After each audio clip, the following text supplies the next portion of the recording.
Okay, dear students, today we will talk about the future tense. It means that जो आने वाले समय की बात करेंगे जिसमें गागेगी का प्रयोग करते हैं, तो उनके लिए किन वर्ड्स का प्रयोग करेंगे। जैसे मैं पढ़ूंगा, मैं पढ़ सकूंगा, मैं पढ़ता रहूंगा, मैं पढ़ चुका हूँगा, मैं पढ़ पाऊंगा, मुझे पढ़ना पड़ेगा, मैं जरूर पढ़ूंगा, मैं पढ़ सकता हूँ, मुझे पढ़ना होगा, मैं पढ़ने के योग्य हूँगा। तो इन सेंटेंसेस का हम किन हेल्पिंग वर्ब्स का प्रयोग करें और कैसे इनको बना सकते हैं, उनके स्ट्रक्चर को जानेंगे। Let's start it. तो पहली जो स्ट्रक्चर है वो देखो कि फ्यूचर टेंस में एक अब विल और शैल का प्रयोग करते हैं, उसके साथ हमेशा फर्स्ट फॉर्म आती है। सब्जेक्ट के साथ विल शैल लगा के और अदर वर्ड या ऑब्जेक्ट आ जाएगा। वह पढ़ने जाएगा, he will go to study. मतलब वह पढ़ने जाएगा तो फ्यूचर की बात होगी, तो he will go to study. मैं तुमसे बात करूंगी, I shall talk to you. अब आ जाता है कि एक अलग रूल है, सब्जेक्ट विल शेयर के साथ बी लगाना और ऑब्जेक्ट आ जाएगा नॉन एक्शन। नॉन एक्शन क्या होते हैं, जिनके साथ I am I N G E D नहीं लगा सकते। जैसे मैं एक डॉक्टर बनूंगा तो I shall be a doctor, I will be a doctor. क्या आप शिक्षक नहीं बनोगे? Will you not be a teacher? मतलब जब आप विल लगा रहे हो तो बी के साथ लगा के नॉन एक्शन लगा सकते हो। फिर आ जाता है कि विल शैल बी के साथ बी फोर लगाना। बी फोर मतलब कंटिन्यूस फॉर्म लगाना कि सीता गाना गाती रहेगी, Sita will be singing a song. वो गाती रहेगी। क्या वह बैठा रहेगा? Will he be sitting. क्या वह बैठा रहेगा? वह वही काम करता रहेगा। तो हम बी वन के साथ आई एन जी लगा देंगे बी लगाकर। फिर आ जाता है future tense rule, subject will have V three object. मेरे आने से पहले वह सो चुका होगा, he will have slept before I come. वह सो चुका होगा, he will have slept before I come. Sita गाना गा चुकेगी, सीता विल हैव संग अ सॉन्ग। विल हैव के साथ थर्ड फॉर्म का प्रयोग किया गया है।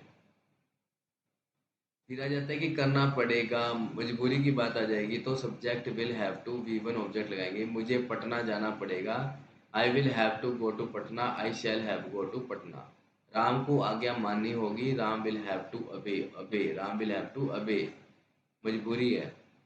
फ्यूचर सब्जेक्ट वुड प्लस जब हम पास्ट में विल का प्रयोग करते हैं कि भाई ये काम हो गया होगा, उसने कहा था ये काम हो जाएगा।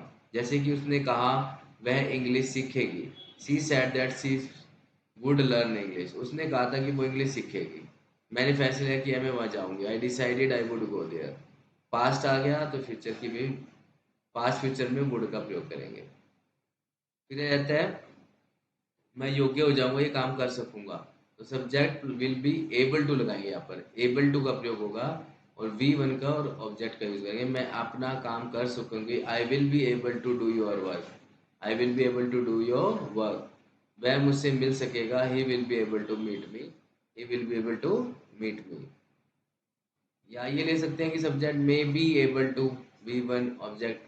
मैं शायद आपका काम कर सकूंगा, I may be able to do your work. मैं शायद आपका काम कर सकूंगा या सकूंगी, I may be able to do your work.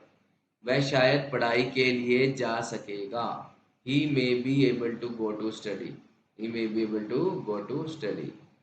Next structure है subject plus must have object लगा दी। आप जरूर वहां गए होंगे, you must have gone there, you must have gone there.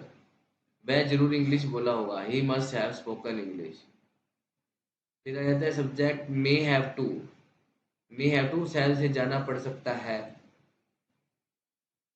मजबूरी में उसे काम करना पड़ सकता है, ही मे have to go.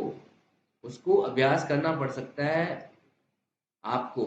You may have to practice, you may have to practice शायद उसे करना पड़ सकता है, तो आप मे हैव टू का प्रयोग करें।